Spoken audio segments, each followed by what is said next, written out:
জুবিনৰ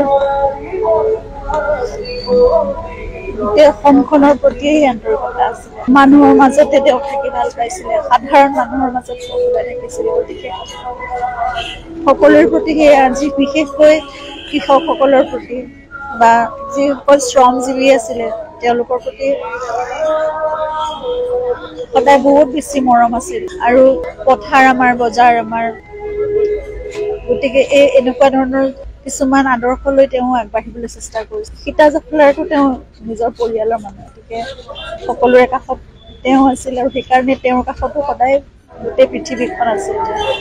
অসমৰ মানুহে যিমান মৰম দিব লাগে আমি কল্পনা কৰিব পৰাতকৈও বেছি মৰম, আবেগেৰে প্ৰাৰ্থনা সকলোখিনি দিছে জুবিনৰ বাবে। এতিয়া তদন্ত চলি আছে, সেই ন্যায় আমি পাব লাগে আৰু তদন্তৰ উচিত বিচাৰ সোনকালে হওক। আমি সোনকালে তাৰ যিটো ফলাফল ওলাব লাগে, যিটো ৰিজাল্ট, সেইটো আমি যাতে অতি সোনকালে পাওঁ, সেয়াই ন্যায় ব্যৱস্থাৰ ওচৰতো আমাৰ অনুৰোধ, আমাৰ প্ৰাৰ্থনা। সঁচা কথাটো ওলাব লাগে। এতিয়া আমি কিয় হেৰুৱাব লগা হ'ল এনে এজন ব্যক্তি যি সদায় মানুহৰ মাজৰ মানুহ আছে। 103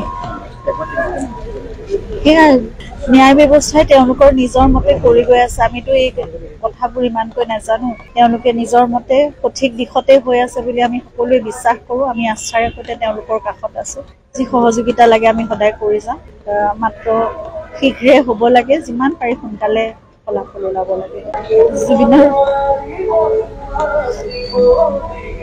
অসমখনৰ প্ৰতিয়ে আন্তৰিকতা আছিল। মানুহৰ মাজতে তেওঁ থাকি ভাল পাইছিলে, সাধাৰণ মানুহৰ মাজত চলাই থাকিছিল। গতিকে সকলোৰে প্ৰতি আজি বিশেষকৈ কৃষকসকলৰ প্ৰতি বা যিসকল শ্ৰমজীৱী আছিলে তেওঁলোকৰ প্ৰতি সদায় বহুত বেছি মৰম আছিল। আৰু পথাৰ আমাৰ, বজাৰ আমাৰ, গতিকে এনেকুৱা ধৰণৰ কিছুমান আদৰ্শ লৈ তেওঁ আগবাঢ়িবলৈ চেষ্টা কৰিছিল। সীতা জাফলাৰতো তেওঁ নিজৰ পৰিয়ালৰ মানুহ, গতিকে সকলোৰে কাষত তেওঁ আছিল আৰু সেইকাৰণে তেওঁৰ কাষতো সদায় গোটেই পৃথিৱীখন আছিল। অসমৰ মানুহে যিমান মৰম দিব লাগে আমি কল্পনা কৰিব পৰাতকৈও বেছি মৰম, আবেগেৰে প্ৰাৰ্থনা সকলোখিনি দিছে জুবিনৰ বাবে। এতিয়া তদন্ত চলি আছে, সেই ন্যায় আমি পাব লাগে আৰু তদন্তৰ উচিত বিচাৰ সোনকালে হওক। আমি সোনকালে তাৰ যিটো ফলাফল ওলাব লাগে, যিটো ৰিজাল্ট, সেইটো আমি যাতে অতি সোনকালে পাওঁ, সেয়াই ন্যায় ব্যৱস্থাৰ ওচৰতো আমাৰ অনুৰোধ, আমাৰ প্ৰাৰ্থনা। সঁচা কথাটো ওলাব লাগে। এতিয়া আমি কিয় হেৰুৱাব লগা হ'ল এনে এজন ব্যক্তি যি সদায় মানুহৰ মাজৰ মানুহ আছে। 103 সেয়া ন্যায় ব্যৱস্থাই তেওঁলোকৰ নিজৰ মতে কৰি গৈ আছে। আমিতো এই কথাবোৰ ইমানকৈ নাজানো। তেওঁলোকে নিজৰ মতে সঠিক দিশতে হৈ আছে বুলি আমি সকলোৱে বিশ্বাস কৰোঁ। আমি আস্থাৰে সৈতে তেওঁলোকৰ কাষত আছো। যি সহযোগিতা লাগে আমি সদায় কৰি যাম। মাত্ৰ শীঘ্ৰে হ'ব লাগে, যিমান পাৰি সোনকালে ফলাফল ওলাব লাগে।